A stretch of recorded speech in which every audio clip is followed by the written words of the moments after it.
Hello, everybody. Hello, everyone, and welcome to the PT on Ice Daily Show. My name is Christina Previtt. I am one of the lead faculty in the modern management of the older adult geriatric division. We are a group of 3 courses, 2 online, 1 in person, that are speaking about all things GeriPT. Our next courses are coming up June 11th and 12th. We actually have 2 FMOA courses going the same weekend. I am down with Julie Brower in St. Mary's, Florida, near Orlando at SST, and Dustin is going to be over in Kingman, Arizona. And so if you are interested, those are both open courses. You can go ahead and jump in, and we would just love to see your smiling faces on the road, talking about all things older adult. Our next online course for Modern Management Essential Foundations isn't until August, but that course will probably sell out. It's always a big push in the fall to get your CEUs in before the end of the year. And so if you are interested, we already have quite a few signups already for that course, even though it is several months away. Before I get started on today's podcast, I just wanted to say that if you are a parent or you are, your heart is heavy, that we are holding space for you with everything going on in Texas and the world right now. This topic of advocacy was one that was kind of front of mind for a variety of different reasons.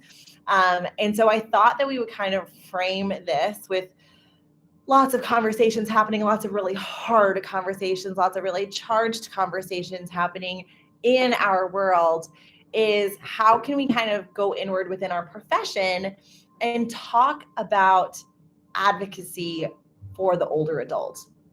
So when we saw the COVID-19 pandemic, at least especially in Canada, there was a lot of reports that came out that talked about just the abysmal state sometimes of geriatric care, particularly in things like long-term care facilities and with respect to staffed, under-sourced, under cared for as circumstances within the healthcare system that was being overrun by a pandemic, that was already under-sourced, under-resourced rather, before the pandemic, and then just was put under so much stress.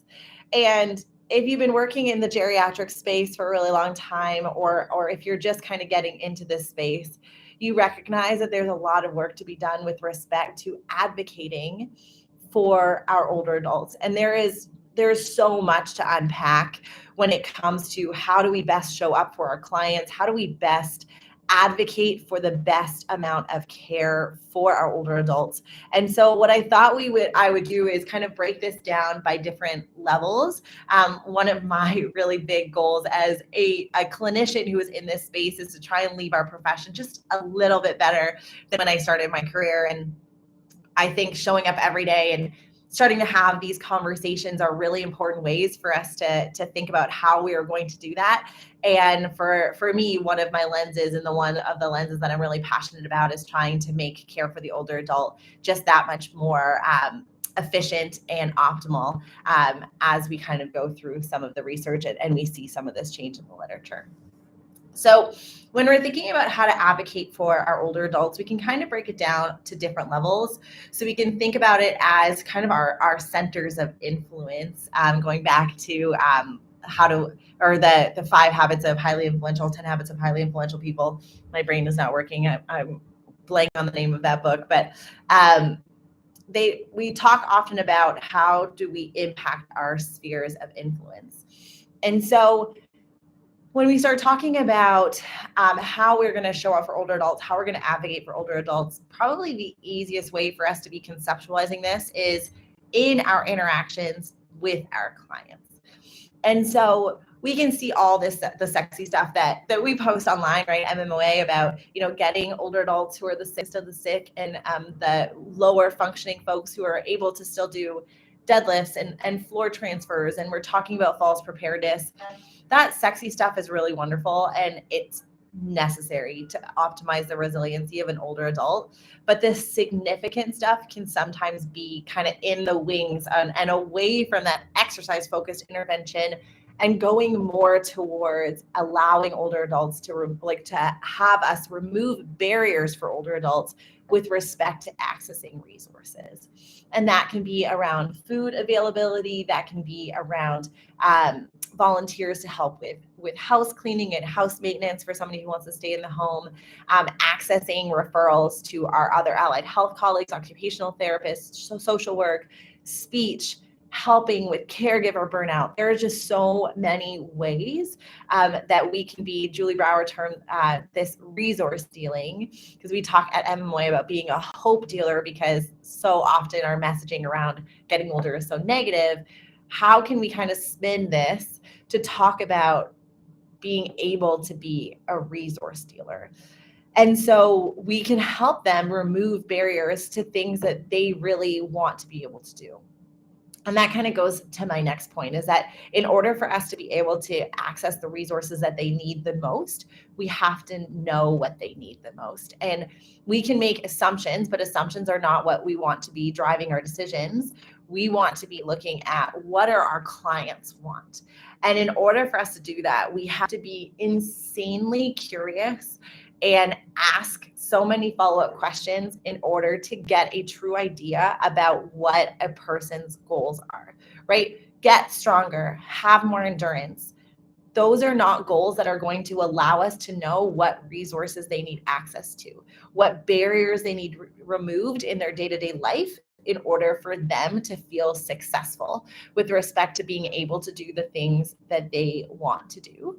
And so we want to be thinking about how do we really get to, we talk in MMOA about using Ball's theory of successful aging, and it talks about selection, optimization, and compensation, and that as we're older and we start seeing a loss in reserve, that eventually, instead of being able to do all of the things, we're going to select the things that are most important to us. And that becomes the initial filter for a person's perception of healthy aging. If the things that they continue doing are the things that they're able to still do, then they are more likely to believe that they are aging in a way that is in line with their wants and needs.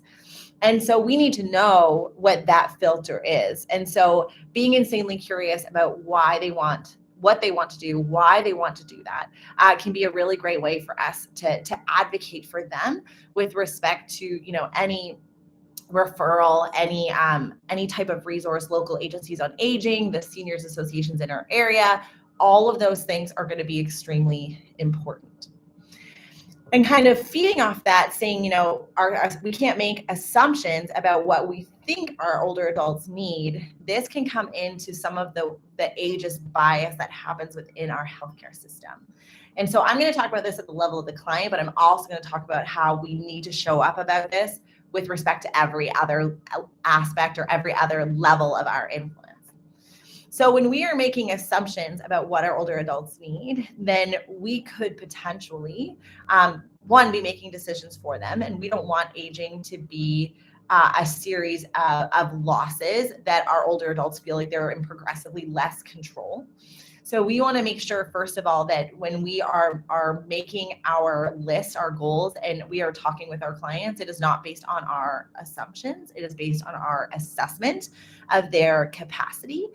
And we want to make sure that the way that we're communicating with our older adults is respectful, right? Oftentimes we can be infantilizing with our older adults, and it can be a form of what is termed in the literature as elder speak.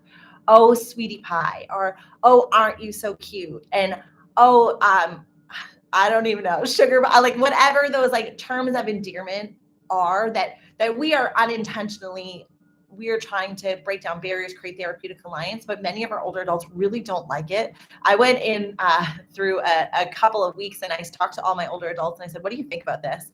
And almost all of them said they hated it. And I know that if I am seeing a person who is younger than me, who is calling me honey or sweetie in even like a shopping interaction, if I'm paying for something, I was like, what? Like I always get thrown off by it. I don't love it. And it puts a bad taste in my mouth. So the next thing about how we can advocate for our older adults is we can make sure that we are communicating with them with the amount of respect that they deserve. And that can be to prevent that ageism, that assumption that they can't hear, that assumption that they can't see, that assumption that they don't have good use of technology without asking them what their comfort level is with all of these things or what their current level of capacity is. And then watching the way that we speak to our older adults. Are we speaking to them, or are we speaking to their caregivers and not including them in the conversation? All of those things can be really well intentioned, but sometimes can show up as some of this ageist sentiment that happens in our level or our profession and our healthcare system as a whole. And so to kind of build off of that with respect to advocacy, all the MMOA crew has been reading Becca Levy's book. Becca Levy has done a lot of research on positive versus negative age stereotypes and how it can influence our capacity with it when it comes to older age and what our trajectories of older age look like. But she also has gone through the lens of looking at what negative age stereotypes can do with respect to how our older adults are taken care of in our healthcare system. And so she goes through how, some of these negative age stereotypes that are happening within our healthcare system, our sick care system, are making it so that older adults are not being given access to resources. An example is that a person who is older is less likely, when it is presenting with depression, to be given access to talk therapy or our cognitive behavioral therapy that we know can be really successful with older adults, because we have this underlying assumption that potentially our older adults are supposed to be grumpy old men and women, or that our older adults are going to be stuck in their ways and they're not going to be able to change their mind. And so what's the point in giving them talk therapy? I'm just going to give them a medication, despite the fact that the evidence actually does not support that, and so supports that older adults can be really successful when it comes to conservative management of mental health disorders. And so what we're seeing is that this type of belief with older adults trickles into our healthcare system.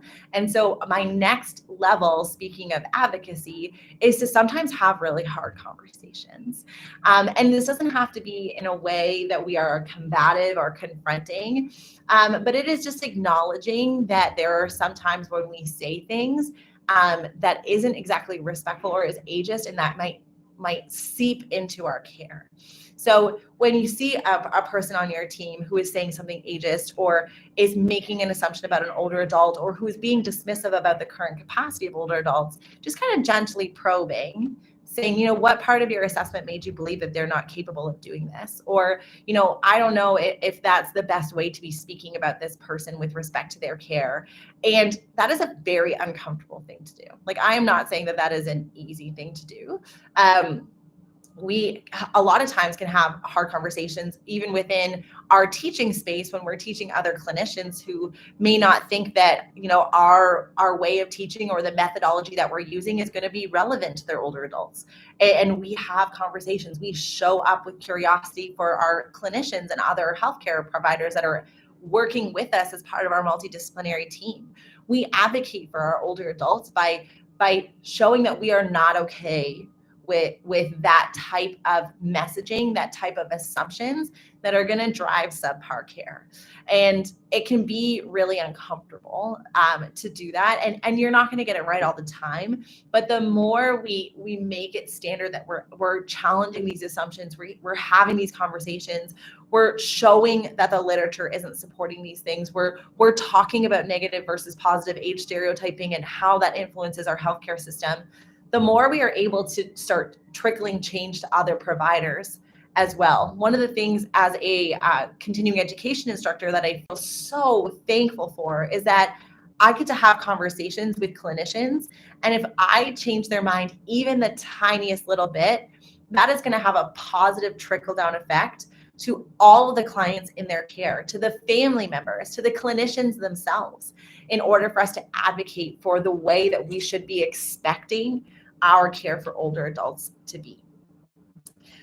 The kind of accessory to that is what I was saying with respect to the research. So if we are having these conversations, oftentimes one of the best ways to have these conversations is to be sharing literature resources, sharing what the research is saying, having a journal club or having a book club with Becca Levy's book and talking through some of these things, right? Do in-services on ptonice.com/resources. There is a 1 Rep Max Living slide deck and a video of Dustin presenting this material to other healthcare providers. Take the slide deck, watch the video, redo it in your setting. We can advocate for our older adults by leveling up care across our multidisciplinary team through in-services like that. And then finally, from a clinician level, we can show up on social media.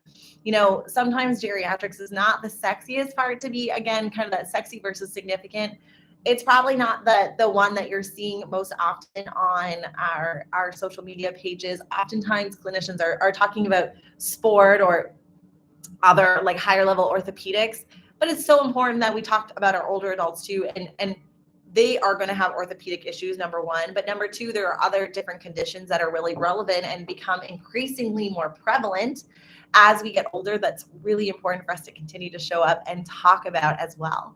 And that is one of the reasons from an advocacy perspective that our MMOA group has our Old Not Weak Instagram account. So Instagram.com/old.not.weak is our way of showing positive age stereotypes when it comes to like 100-year-olds who are still working out and not using a gait aid to 95-year-olds who are still hitting the track. We are starting to spark conversations, or trying to spark conversations, about how we can we reframe aging to something that is more positive. So being on social media, being parts of these conversations, and thinking about how we can show up in that space is really important, because social media is king, whether you like it or not. Our older adults are sometimes using Instagram as a search engine, just like they are with Google. And so it's super important that we continue to make sure that the information that they're consuming is one that's going to empower them and not scare them. And unfortunately, right now, a lot of the messaging is very scary to older adults. And we want to make sure that we are combating some of that messaging and starting to dictate some of that narrative by putting out information ourselves. All right, finally, I knew I was going to go long-winded with this because advocacy is so important. From a population level, it can seem really hard to spark change. We've had a lot of really difficult conversations over the last couple of weeks within the United States, within Canada, and it can seem really overwhelming.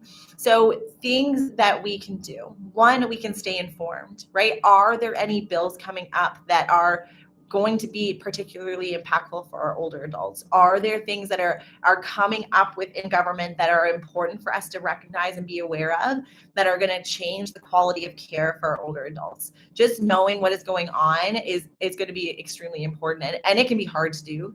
I'm still learning the U.S. system, being a Canadian, kind of dropping myself here into the United States.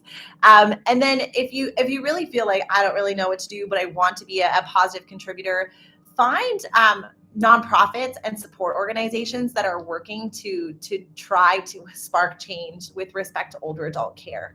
You can find local organizations, national level organizations that are trying to rally for change with respect to care for older adults in our healthcare system, or that are trying to create grants or other different options for older adults in order to give them resources locally. And so by supporting them financially, we are able to help with the work that they are doing, especially if we don't feel like we are in a current space right now where we can give of our time. If we can give a little bit financially, then that is something that is going to be really impactful and is going to help contribute to some of those organizations that are trying to move the needle with respect to care for older adults. So kind of bringing this full circle, I talked about a lot of different things with respect to our interactions with our patients, with our other clinicians, talking about the population level.